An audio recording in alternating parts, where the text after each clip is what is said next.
بسم اللہ الرحمن الرحیم۔ فلائی نیوز کے تمام دیکھنے اور سننے والوں کو خوش آمدید۔ اگر آپ ہمارے چینل پر نئے ہیں تو سب سے پہلے چینل کو سبسکرائب کر دیں اور بیل آئیکن کو پریس کر دیں اور ہماری ویڈیو کو پورا دیکھیں تاکہ دنیا کی معلومات سے آپ باخبر رہ سکیں۔ آئے بڑھتے ہیں خبروں کی جانب۔ اسلام آباد الیکشن کمیشن نے پنجاب اور خیبر پختونخوا میں انتخابات کے لیے تیاریاں شروع کر دی۔ ذرائع کے مطابق الیکشن نے انتخابی شیڈول کی تیاریاں شروع کر دی۔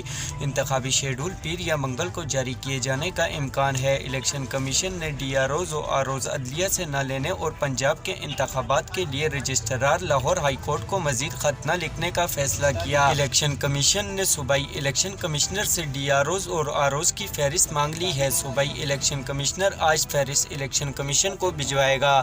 ذرائع کے مطابق الیکشن کمیشن نے پنجاب اور خیبر پختونخوا میں الیکشن کے لیے 30 ارب روپے سے زائد کے اخراجات کا تمغہ لگایا ہے۔ اس سلسلے میں آئندہ ہفتے وزارت خزانہ کو خط لکھا جائے گا جس میں فوری فنڈ جاری کرنے کا کہا جائے گا۔ الیکشن کمیشن انتخابات میں سیکورٹی فورسز کی تعیناتی کے لیے وزارت داخلہ کو بھی خط آئندہ ہفتے لکھے گا۔ وزیر دفاع خواجہ آصف نے چیئرمین پی ٹی آئی کا نام لیے بغیر ان پر شاعرانہ طنز کیا۔ ٹوئٹر پر جاری بیان میں خواجہ آصف نے عمران خان کے گزشتہ روز دیے گئے بیان کا حوالہ دیا جس میں چیئرمین پی ٹی آئی نے سابق army chief general Qamar Javed Bajwa کے کورٹ مارشل سے متعلق بات کی۔ اس پر خواجہ آصف نے شاعرانہ انداز میں لکھا کہ پرانے آرمی چیف کا کورٹ مارشل چاہتا ہوں، نئے آرمی چیف سے ملاقات چاہتا ہوں، میری 2 نمبری دیکھ کیا چاہتا ہوں۔ پی آئی اے نے حج 2023 کے لیے فلائٹ آپریشن اور پرائیویٹ حج کے لیے کرایوں کا اعلان کر دیا۔ ترجمان قومی ایئر لائن کے مطابق پرائیویٹ حج کے لیے جانے والے عازمین کے لیے کرایہ $870 سے لے کر $1180 تک مقرر کیا گیا۔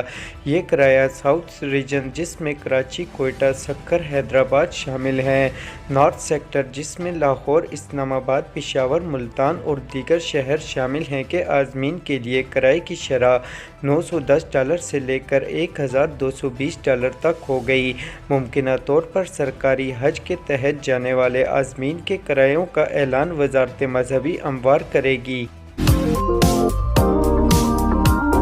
مسلم لیگ نون کی سینئر نائب صدر مریم نواز نے کہا کہ سازشوں کی سازش ہے کہ معیشت نہ سنبھلے، ہمیشہ کی طرح شیر ہی قوم کو مسائل اور انہیں پیدا کرنے والے گیدڑوں سے نجات دلائے گا۔ فلائی نیوز سے گفتگو کرتے ہوئے سینئر نائب صدر اور چیف آرگنائزر مریم نواز کی زیر صدارت پاکستان مسلم لیگ نون گوجرانوالہ ڈویژن کی مرکزی تنظیم کا اجلاس ہوا۔ مریم نواز نے کہا کہ آپ کی شناخت اور جماعت کو مٹانے والے اللہ کے کرم سے خود مٹ گئے۔ الحمدللہ ہماری قیادت ایماندار، نیک نام اور عوام کی کارکردگی کے امتحان میں سرخرو ہوئی۔ انہوں نے کہا کہ الزام لگانے والے آج منہ چھپائے پھرتے ہیں، تماشا کرنے والے گھروں میں قید ہو چکے ہیں۔ مشکل معاشی حالات میں ڈوبا ملک پہلی بار ہمیں نہیں ملا۔ ملک مسائل میں جب ڈوبا جاتا ہے تب ہی نواز شریف اور شہباز شریف کو آنا پڑتا ہے۔